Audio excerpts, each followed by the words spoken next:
Olá, eu sou Daniel Mitelbach e você está assistindo ao Repercute Paraná, um programa de iniciativa da Central Única dos Trabalhadores para trazer até você aquilo que você não vê na programação convencional. E o tema do nosso programa de hoje são as mídias alternativas. Para tratar desse tema, contamos aqui nos nossos estúdios com a presença do advogado e blogueiro Tarso Cabral Violim e também do jornalista e blogueiro Ismael Moraes. Ismael, Tarso, obrigado pela presença aqui conosco. Eu que agradeço. Obrigado. Bom, vocês podem começar dizendo para a gente, de começar contigo, Ismael, de que forma a internet contribuiu para esse processo de democratização da comunicação e como é que hoje a gente consegue fugir dos grandes conglomerados da mídia e consegue ter acesso aí a uma informação diferenciada do que a gente vê nesses grandes portais. Olha, Daniel, eu acho que a internet ainda ela não está totalmente amadurecida no Brasil. Ainda esse enfrentamento está se dando. Os conglomerados, eles muitas vezes sonegam as informações e retratam muitas vezes a opinião do dono da empresa. Uhum. Então é uma alternativa. Eu acho que nós tivemos já alguns exemplos de como a internet pode ajudar nessa democratização. Nas eleições de 2010, por exemplo, o Jornal Nacional da Globo mostrou uma suposta pedra que teria sido jogada na cabeça do então candidato José Serra. Né? Uhum. E a mídia alternativa, as redes sociais, foram fundamentais para desmascarar aquela montagem. Depois descobriu-se, através da internet, que era um papelzinho uma bolinha de papel que foi atirada contra o Serra. Uhum. Mas a grande mídia queria vender de que foi um ataque terrorista, né, dos comunistas, né, dos malucos, etc. Né? Então você veja só, é um exemplo concreto, né? Esse enfrentamento está sendo feito ainda no Brasil. Ontem mesmo eu comentava essa questão de que a legislação eleitoral pode dar mais uma pá de cal nos conglomerados tradicionais da velha mídia, que eu chamo, né, e boa parte da blogosfera chama de a mídia tradicional de velha mídia, né, porque ela está ultrapassada, né? Então, o que significa? A liberação da internet na campanha eleitoral, sem as amarras da atual legislação, isso pode ferir de morte a velha mídia, porque ela disputa um naco de poder, ela tenta também se colocar como porta-voz da sociedade em nome da imparcialidade, aquela coisa toda, né? Sim. Então, eu acho que dando mais oportunidade para o candidato vender sua opinião, fazer seu enfrentamento de ideias antes da regra estabelecida, atual, que é até 5 de julho, né, porque hoje você não pode fazer campanha 3 meses antes da eleição. Sim. Mas a proposta que tramita na Câmara é liberar desde já. Ou seja, se você é candidato ou pré-candidato, você pode perfeitamente vender sua opinião, falar que você é pré-candidato, pedir votos. Uhum. Eu acho que isso é um marco, né, na democracia no país. E isso também significa que vai diminuir o papel a influência da velha mídia no processo eleitoral, que é um ganho para a sociedade. Bacana. Bom, Tarso, acho que a gente pode dizer hoje que tanto você quanto o Ismael são hoje aí os detentores dos 2 maiores blogs de política desse nosso campo progressista aqui no estado do Paraná. Como é que você avalia o impacto, né, que o blog de vocês tem tido hoje e a interferência direta na vida pública, na política e na disputa do poder aqui no Paraná? Bom, primeiramente eu só gostaria de falar que para mim o grande blog ainda é o do Ismael Moraes. Eu ainda estou aprendendo, né? O nosso mestre aqui, isso é verdade. O nosso mestre é o Ismael, né? No meu caso, eu sou advogado e abri um blog para discutir política, direito e administração pública e ainda, né, não sou uma pessoa jurídica, ainda de forma não tão profissional, mas realmente com esse interesse de democratizar realmente a discussão no nosso Paraná, que infelizmente, né, é ou dominado via os grandes canais de televisão, de jornal, rádio, né? O que acaba sendo praticamente um oligopólio, né, dessa velha mídia que o Ismael falou. E realmente a internet, a gente, né, abrindo blogs, e cada vez mais a gente tem mais blogs progressistas, que a gente fala, né, que é um movimento aí nacional dos blogueiros progressistas.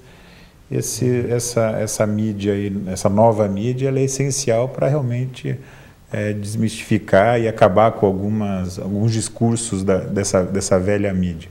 O que a gente tem que lutar é para garantir a democratização no sentido de isonomia e de mais acesso ainda, né? Então, por isso que a gente tem que discutir, por exemplo, questões como o marco civil da internet, né? Porque, dependendo de como é aprovado o marco civil da internet, a gente pode ter uma preferência indevida para as grandes, para as grandes redes, aí, o que também pode complicar um pouco a vida aí dos pequenos blogueiros ou dos blogueiros, né, no sentido de competir. Como é que a gente vai competir, por exemplo, com o UOL, com um G1, né, no sentido de que se para acessar esses dois blogs, essas duas redes, né, tanto o UOL quanto o G1, for mais rápido do que acessar os pequenos blogs, isso vai complicar. E dependendo de como for aprovada a questão da neutralidade do Marco Civil, isso realmente pode deixar menos democrática a internet. Então, uma das nossas lutas é essa discussão do Marco Civil. Às vezes vale a pena até, num programa, discutir só a questão do Marco Civil da internet, que é uma questão bem interessante, que pouca gente conhece, mas hoje a gente tem, não sei, 80 milhões de internautas no Brasil, e dependendo de como que for aprovado esse Marco Civil, isso pode afetar diretamente a vida desses 80 milhões de internautas. Então, é uma questão que a gente tem que voltar a discutir. Inclusive, no Brasil se vende-se mais computadores do que televisores, aparelhos de TV. Também há um bom tempo, né?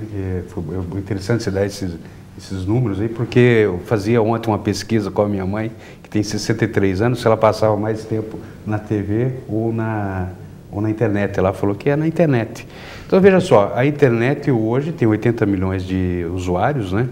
E os brasileiros são dos que mais navegam do mundo, né? Passam mais tempo na internet. Então, é esse o enfrentamento, né? O Marco Civil da internet também é importante a gente destacar isso, que a neutralidade da rede, a garantia de que o pequeno blog e o grande portal tenham a mesma velocidade, é fundamental, né? E a universalização. Se mais pessoas tenham acesso à internet, a blogs, às redes sociais, é que nós vamos conseguir fazer esse contraponto, né? Então, isso é fundamental. Eu acho que um exemplo disso também, né, é a tentativa, através desse processo, através da própria discussão do Marco Civil, de tentar restringir, né, alguns assuntos ou a forma como algumas opiniões são veiculadas também. E, né, vocês dois sofreram com isso também, né, com essa censura, com processos. Eu sofri mais uma censura do Facebook essa semana. Eles liminarmente vão lá e apagam as minhas postagens, porque eu não sei por qual motivo.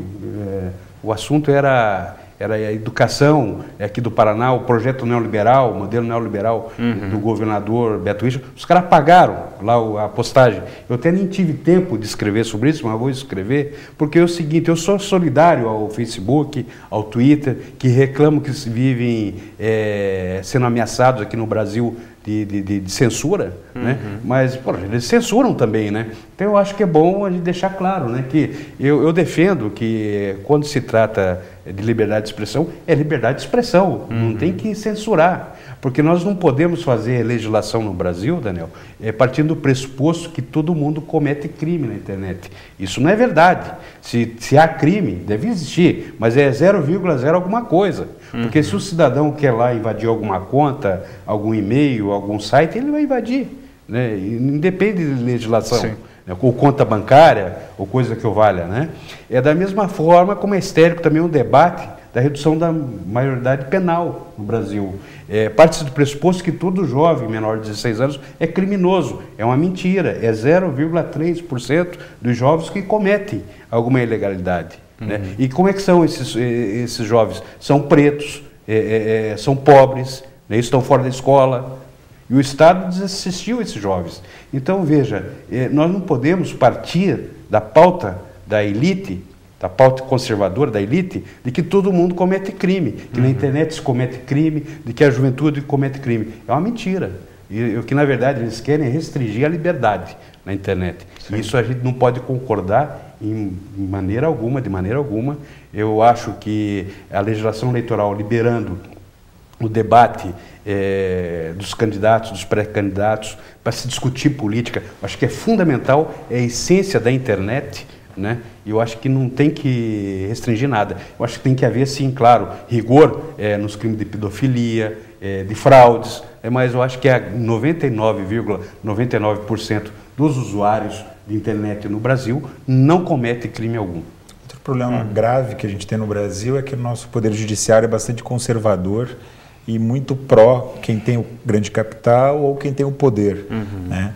E daí muitos juízes, infelizmente, magistrados, embargadores, até ministros, acabam aplicando a legislação para o grande da mesma forma do que para o pequeno, que é o que aconteceu com o meu blog, por exemplo, né?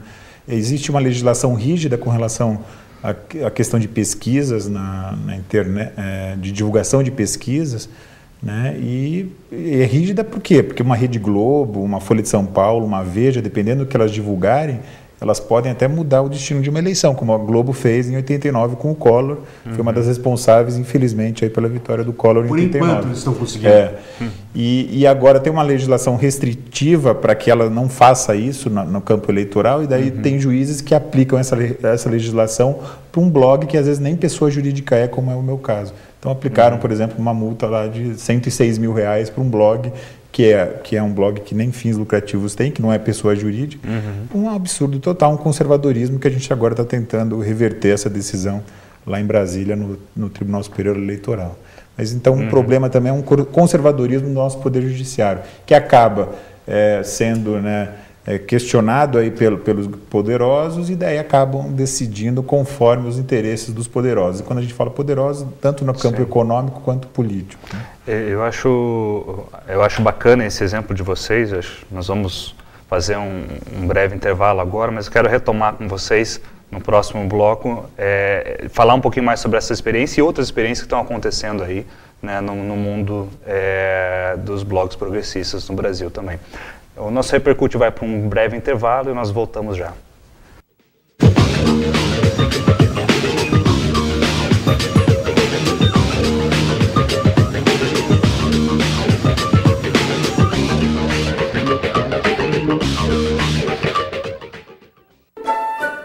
Ei, Coelho, vamos passear na floresta? Por que na floresta? Eu não sou Chapeuzinho Vermelho não, hein? Que isso, Coelho, somos amigos desde criança. Está bem, vamos então. Onde vocês vão? Vamos passear na floresta. Na floresta? Não posso esperar mais. Não aguento de fome. Galo, você comeu meu amigo. Não aguentava mais de tanta fome. Vocês viram o meu coelho? O lobo comeu. Eu? Ele que comeu o coelho, meu amigo, de uma vez só. Quem comeu o meu coelho? Não fui eu. Mentira, foi ele. Passarinho, quem comeu o coelho? Eu não estava olhando na hora, mas galos não comem coelhos. São os lobos que comem. Eu sei que foi você, seu lobo sonso, direto pra cadeia. Mas não fui eu, esse você está preso, louco. Você vai pra cadeia. O fato é único, as opiniões não. Questione as notícias, ouça outras versões. É com a verdade que se constrói a democracia. Quero falar também!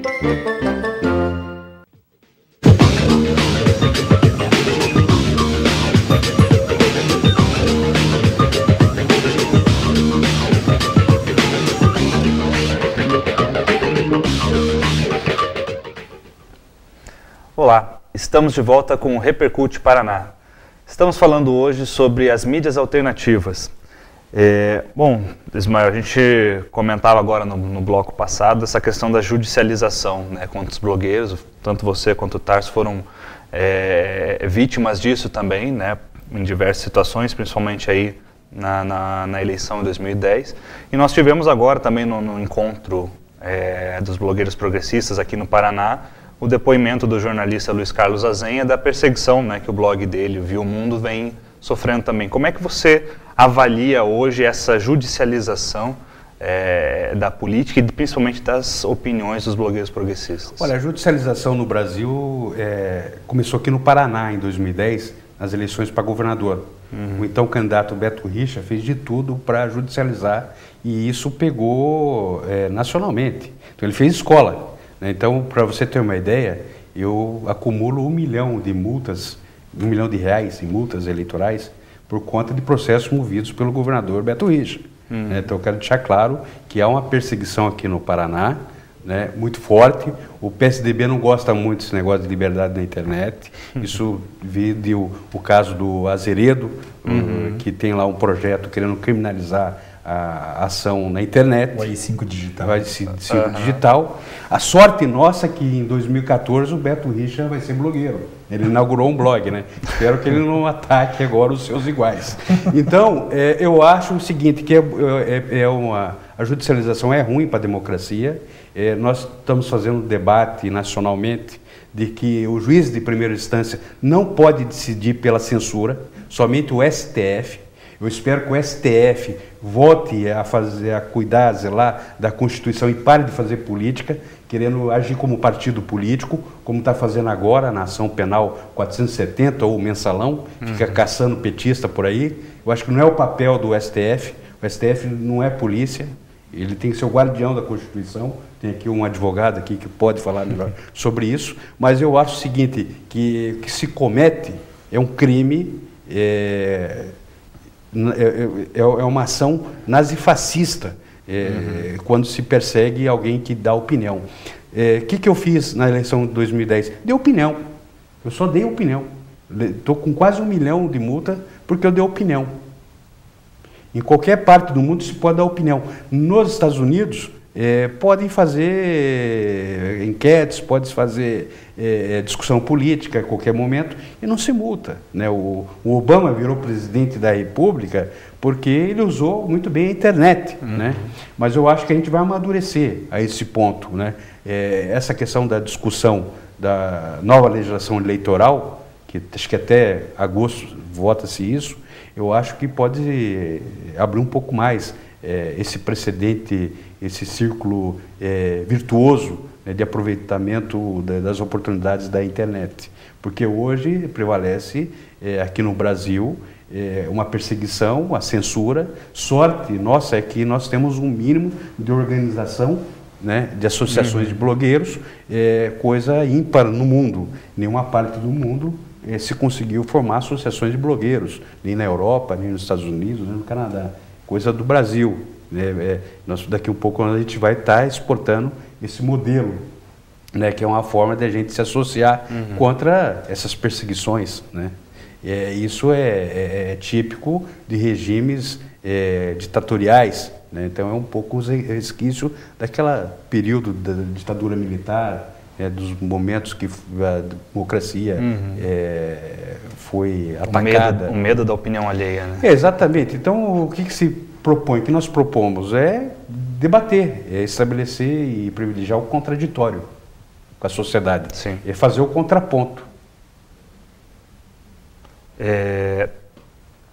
Como é que você avalia, Tarso, a forma como esse processo vem minando, né, a democratização da internet, né, a democratização desse acesso ao conteúdo? Como é que isso, né, essa judicialização tem afetado? O problema é que, além de pegar um pouco no bolso, né, o Ismael tem essas multas aí, tá chegando, já passou de 1 milhão?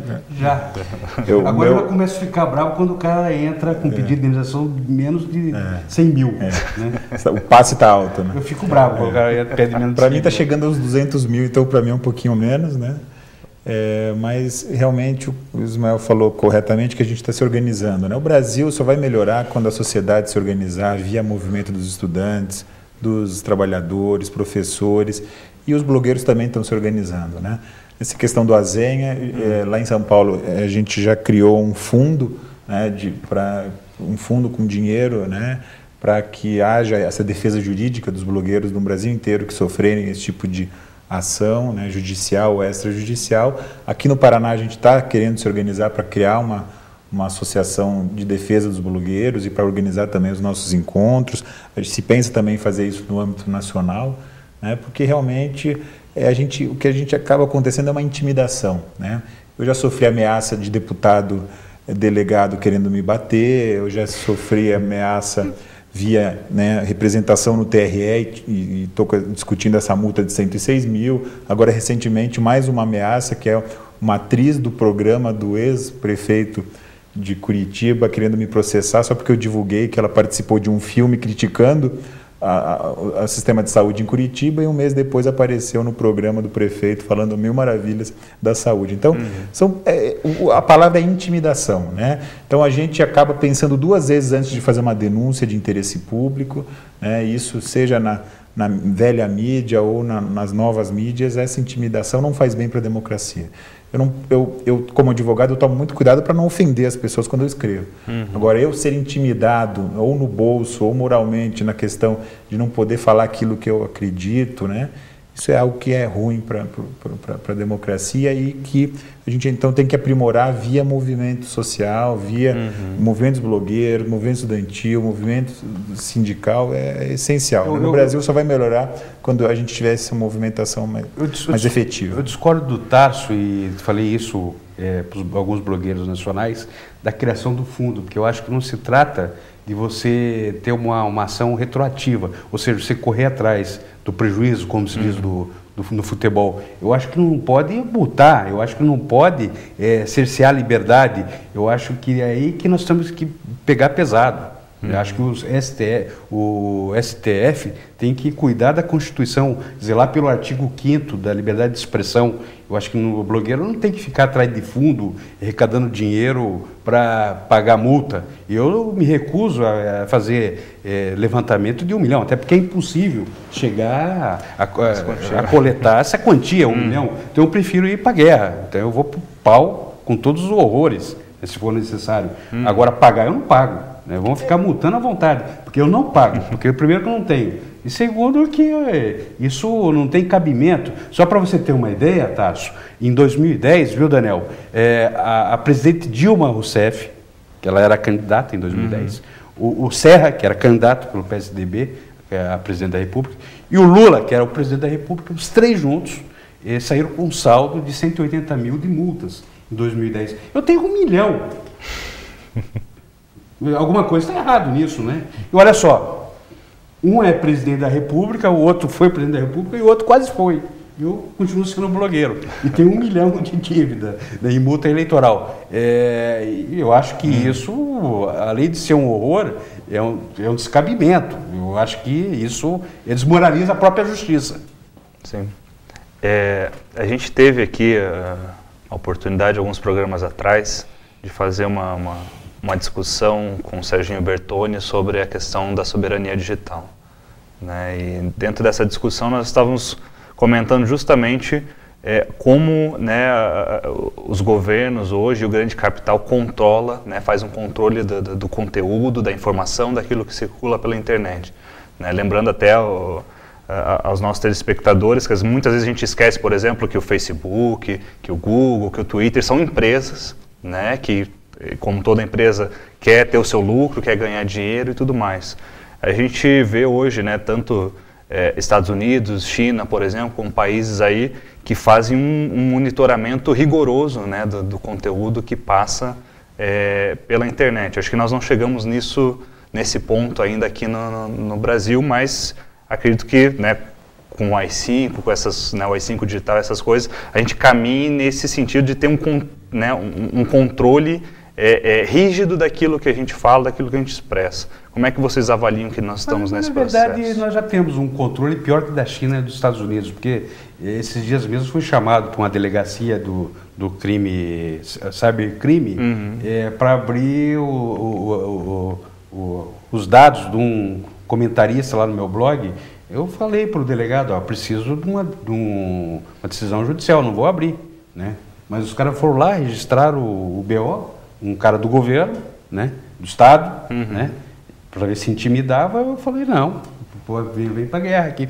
Então, veja só, se você pegar e baixar a guarda, eles vão simplesmente fazer uma devassa. Eu acho que já fazem. porque existe mecanismo de grampos eletrônicos, grampos telefônicos e assim por diante. Então, o sigilo, veja só, todo dia a gente vê história, e a gente assiste pela TV, vê pelos jornais, histórias de sigilos sendo quebrados, né? E a guarda de logs, né, que se pretende com o AI-5 digital, é um pouco disso, né, da lei Azeredo, e que o Marco Civil da internet pode discutir. Eu sou contra guardar log, eu acho que a internet tem que ser território livre e não tem que ter monitoramento nenhum, porque é o seguinte, se houver pedofilia, se houver crime contra a economia, contra o sistema bancário, tem polícia especializada para fazer isso, vai lá e resolve pontualmente, não precisa de legislação para isso. O que é que precisamos é ter uma legislação que democratize a internet, que democratize o acesso à internet, que garanta a universalização da internet, mais nada, ponto. Esse negócio de ficar guardando dados de usuário, isso aí é o seguinte, cheira para mim a uma ação fascista. O Estado não tem que guardar conteúdo de ninguém. Na sua opinião? A nossa Constituição, ela proíbe o oligopólio e o monopólio das TVs e rádios, né? E infelizmente os nossos governos, eles fazem pouco para tentar diminuir esse oligopólio ou esse monopólio que praticamente existe, né? 5 famílias administrando todas as revistas e jornais do Brasil, as mais importantes. Então, o que a gente tem que fazer, talvez, é discutir, né, como que a sociedade e o governo vão fazer para democratizar um pouco mais essa questão que você falou. O Google hoje praticamente é monopólio. Quando a gente fala em sistema de busca, é Google. Rede social hoje é Facebook. Então, isso acaba sendo também um monopólio. Como que a gente vai fazer para não ficar dependente de um Facebook da vida ou um Google da vida? Isso eu acho que a gente precisaria também discutir um pouquinho mais. Né? Então, você discutiu com o Sérgio Bertoni a questão do blogosfero, né, que é uma rede, né, um portal, rede, software livre, feita, né, no Brasil. Então, vamos discutir um pouco também de como fazer para ter uma tecnologia brasileira, redes brasileiras, para não ficar dependente dessas grandes redes e portais estrangeiros. Isso também é algo importante. O governo brasileiro, talvez, via Ministério das Comunicações, poderia ter um pouco mais de coragem para tentar democratizar isso, né? Tanto a questão de gastos com comunicação e outras coisas mais. Então, tudo isso está englobado nessa discussão importante que a gente tem que fazer. Bacana. Bom, o nosso programa está chegando ao final já. Eu acho que é muito importante a gente continuar, né, discutindo essas questões. Recentemente, aí, através da participação no Fórum Nacional pela Democratização da Comunicação, né, a CUT também esteve participando do lançamento dessa campanha, né, para expressar a liberdade, que hoje está aí na busca por 1.300.000 assinaturas, para que a gente bote, de fato, para tramitar um projeto de lei de uma nova legislação, né, no campo das telecomunicações. Eu gostaria de agradecer imensamente, Ismael, Tarso, pela participação de vocês aqui conosco. Agradecer a você também, telespectador, que nos acompanhou até esse momento. Lembrando que você pode mandar sempre as suas críticas e sugestões para o nosso e-mail repercute@cutpr.org.br. Obrigado, gente.